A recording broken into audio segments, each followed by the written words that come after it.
Genealogy research on her mother's side of the family. This was before the internet. We had to actually go to the library and go study books and everything else.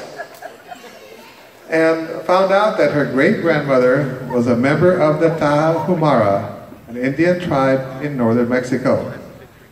These Native Americans refer themselves as the Rahumari, which means those who run fast. No wonder she was a fast runner. Sonia began running in the 7th grade and did not stop. It's almost like a scene from the Forrest Gump movie. Sonia would run and run and run and never get tired. The long distance races were her best, 800 meters and 1600 meters, which are the longest races for girls at the high school level. She advanced to the state meet 3 times, the first time as a sophomore in 1989. She just missed out by 1 spot of getting on that medal stand, finishing 4th in the 800 meter race. That finish, Sonia said, I'm going to work harder as a junior, and she did, to advance to the state meet again. She accomplished that goal, and her second was to be on that medal stand this time, to finish among the top 3. But Sonia did a little bit better, standing above the number 1 in the middle as a state champion in the 800 meter race. But that's not all for the day. She got back up on the medal stand and took the gold medal in the 1600 meter race and came back to Edinburgh with 2 gold medals draped around her neck. Pretty good. But 1 more year remained, her senior year, and Sonia was back for more. You know, distance runners always work hard at their craft. They run and they run and they run and they run. And Sonia was more determined than ever to defend her 2 state championships. She defended her 1600 meter race with an incredible time of 4 minutes, 54 seconds. That's the equivalent to a mile. And that time, less than 5 minutes, stood as a valley record for more than 2 decades. 3 gold medals. Wow, very few people can say that except for people like Bobby Morrow, who we talked about earlier. So when Sonia was ready for a college career, numerous colleges were ready for her with open arms. Recruiters were after her from all over the country. She chose Baylor University, which is also the college where Port Isabel High School great runner Todd Harbour attended and is now the head coach of the Baylor track and field team. Sonia had a great collegiate career as well, earning all Southwest Conference honors for the Bears. She was a member of the 1992 Women's Indoor 3200 meter relay team that ran a time that still stands as second best in Baylor history. Let's now take a look at the life and the success of Sonia Sepulveda-Dempsey.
What a wonderful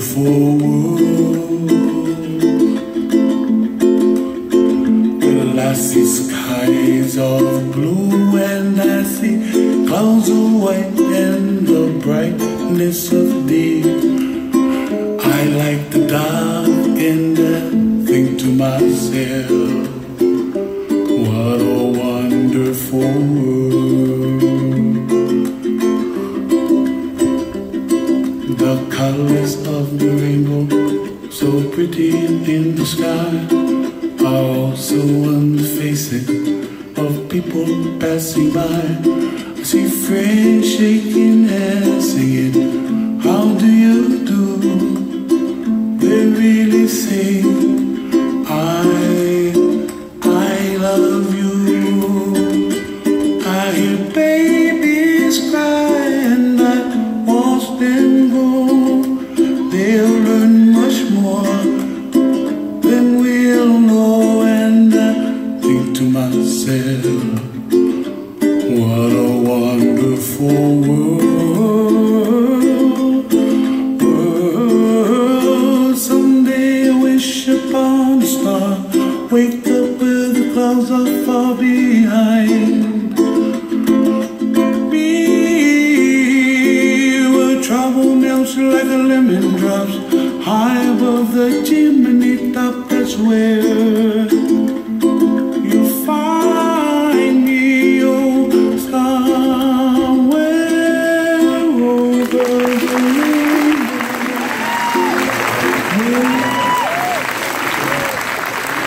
Sonia Sepulveda-Dempsey, it is my honor to announce your induction to the Rio Grande Valley Sports Hall of Fame.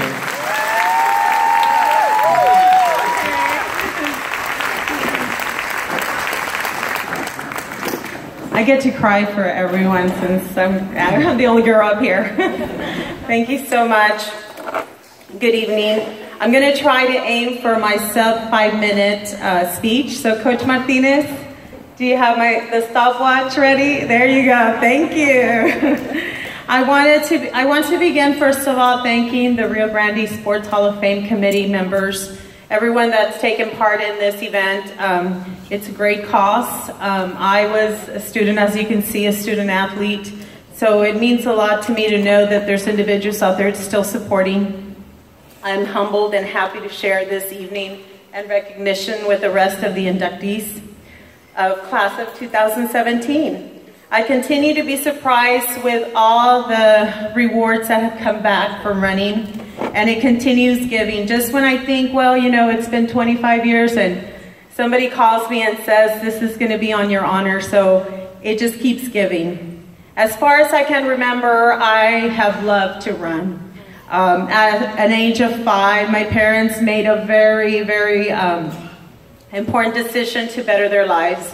So we moved from Mexico. I was enrolled in Edinburgh, Freddy Gonzalez Elementary, and they did it to better our lives. My father is here. He's a carpenter. Mi papá está aquí. Buenas noches. Te lo voy a traducir todo en español, papi, okay, para que sepa lo que estoy diciendo, pero muchas gracias. This was a sacrifice they made for their family, for us. I was a sibling of 4, so I was the first one to enter the English world, so it was a little tough. My first grade teacher called my parents in because she was a little concerned with, you know, I would cry a lot. I didn't understand the language, so I was struggling with school. So she called in a conference, Mrs. Wells, very, very kind individual who pretty much mentored my parents through our education for all my siblings. She had me and my brothers as a first grade student. And she said, you know, she's going to be okay. She's a hard worker. She's eager to learn English. So she's not going to struggle. But I have one concern. She does something in recess. So my parents were a little puzzled and said, well, what is it? What does she do? Is she getting into trouble? She said she lines up everybody and wants to race them. So I raced and my parents looked at each other. Race? Sí. Carreras. Corre carreras en recreo. She continued. She said she lines them up, she races, and she gathers a crowd. So not only did I want to race them, I wanted a cheering crowd. It didn't matter what size other people were. It didn't matter what age. I would race the 5th graders, the 4th graders, and I would beat them. I guess that's what I realized. You know, there's something fun about this. But what I especially love is that I used to beat the boys. So I have my tennis shoes in the trunk if anybody wants to race, okay? I have, now there's a little bit of running blood, so yes, there's a little bit of disadvantage, I guess, but I didn't find this out till I was in college. My college professor, actually I took a summer course here at UT RGV, and Dr. Rocha assigned a research paper on an ancestor. So I thought, you know, let me go to some of my relatives. I have an uncle, my mom's brother, who is a reporter for El Mañana. Who better than to give me a lot of information about himself?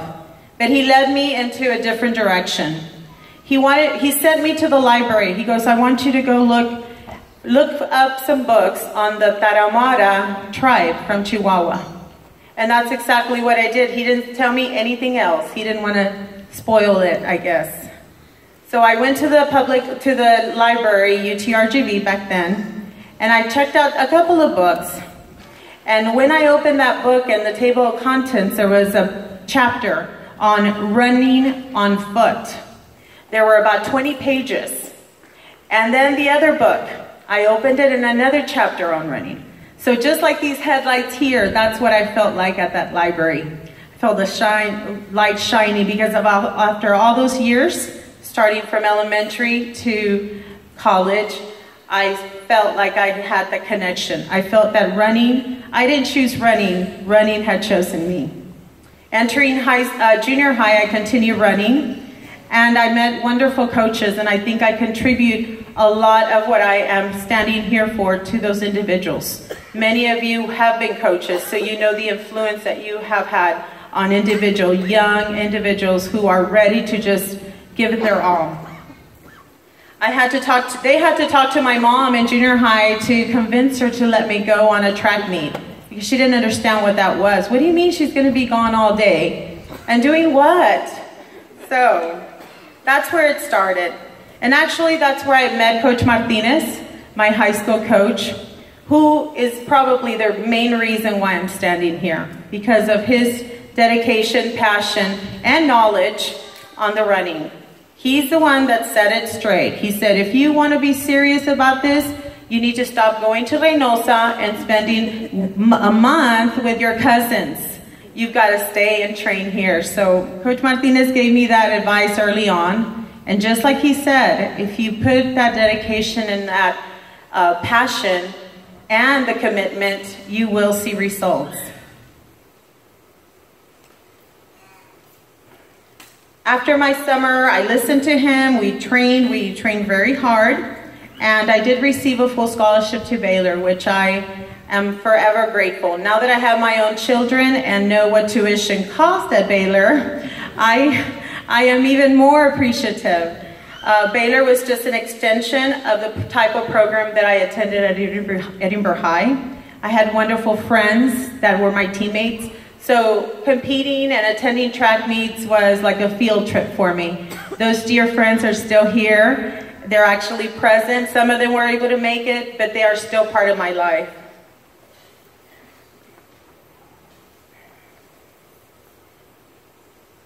The day that Coach Martinez dropped me off at Waco was probably one of the gloomiest days. It rained so hard. But he knew that he and my parents, he actually drove my parents up there, and it was probably my only homesick day. I had a wonderful experience at Baylor. I still have very, very dear friends that I communicate with, that I get to visit anytime I go through Waco.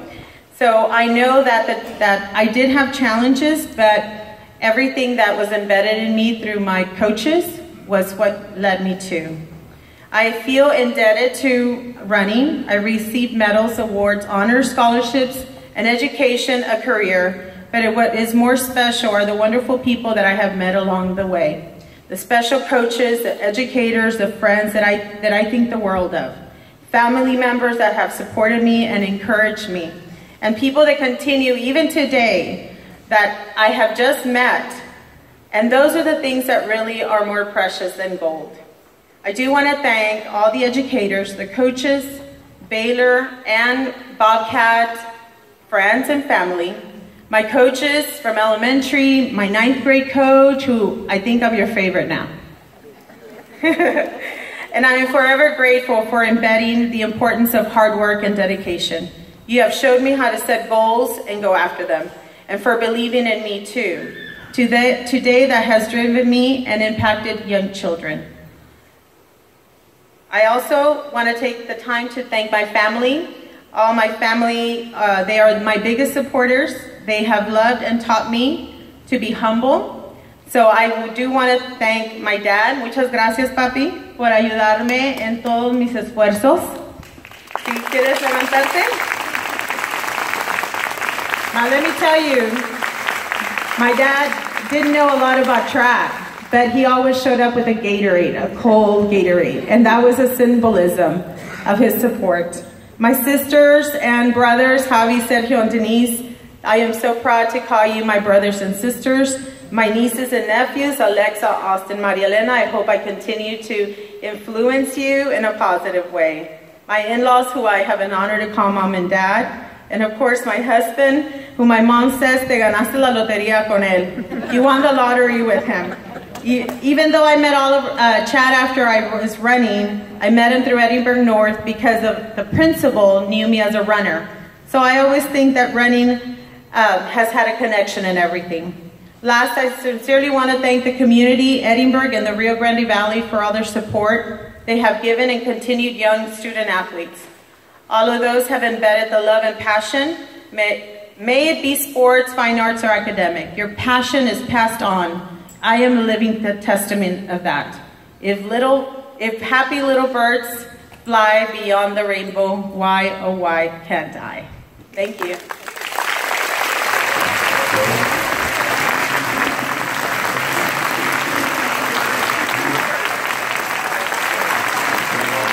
Standing for you, Sonia.